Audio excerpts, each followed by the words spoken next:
Israeli Prime Minister has come out to prove that he's still alive and that he doesn't have 6 fingers after the RDC from Iran claimed they've eliminated him together with his brother and 6 top leaders in Israel. Now, this is him ordering coffee and of course showing the Iranians and the whole world that he has only 5 fingers, not 6.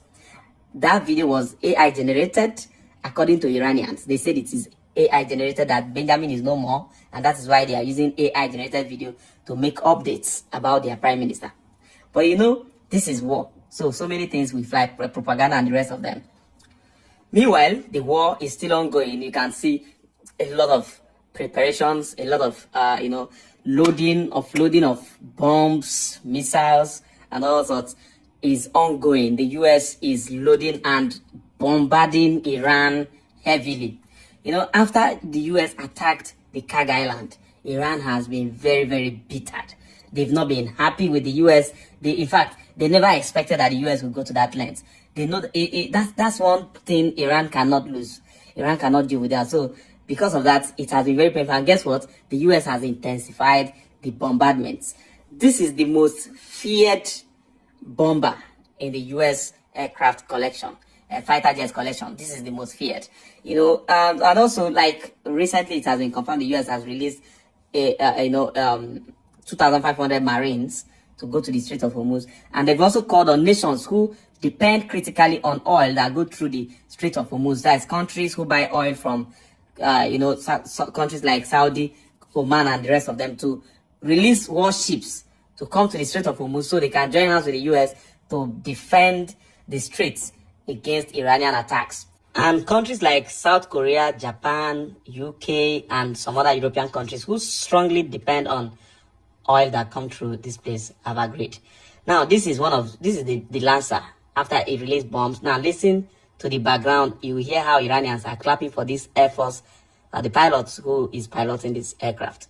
Just listen.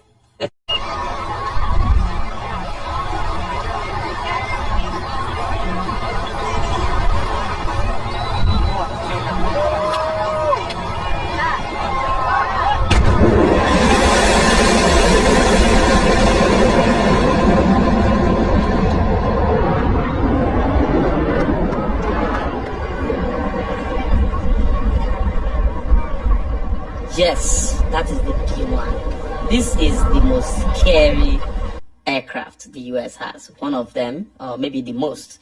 Well, the aircraft carrier is still at the sea. You know, one thing I've told people is that there is one genius thing Iran did. The US had expected that Iran was going to attack this aircraft carrier.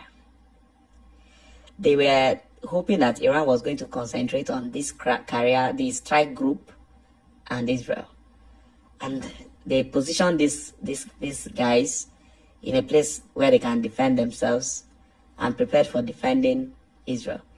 But Iran changed the entire war by targeting other countries within the Gulf. Meanwhile, this is what the cluster bomb is all like. It's like,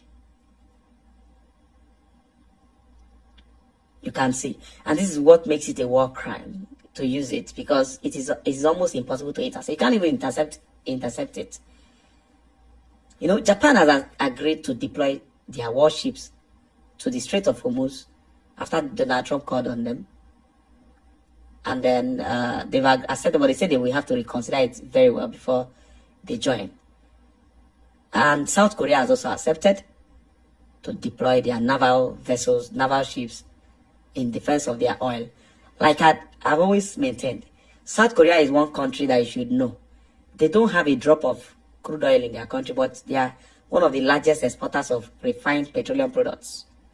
So it tells you that South Korea imports a whole lot, refine, and then sell. So it is a major player in their economy. So this Strait of Hormuz being closed, whereas they buy majority of their oil from these countries within the Gulf nations, is very critical for them. They will intervene definitely. The US amphibious ships are already at the sea towards the straits. The men are already on ground. Boats are definitely going to be on ground as far as the Strait of Hormuz is concerned. And Iran has also stated that if for any reason the US succeed in capturing the Strait of Hormuz, that means the war is over. If the US also captures the Kag Island, the war is over. The US can capture the Kag Island at any time, but they wouldn't want to do that because of the proximity. It is too close to the Iranian mainland. It's an island, but too close to the mainland, which means Iran can launch barrage of drones to it. So even if you occupy it, you will live there you won't stay there in peace. So capturing it might be almost impossible. These are the US Marines that have been deployed with this regard. And then the Israelis are responding. We have tanks. We have enough tanks, more than enough, to defend ourselves. If you want to bring men on the ground, bring men on the ground. Iran is a 90 million country in population, with mountains, and they've trained all their military personnel in this terrain. The US will struggle in this environment, even though they are also trained in all terrain. War is always not easy.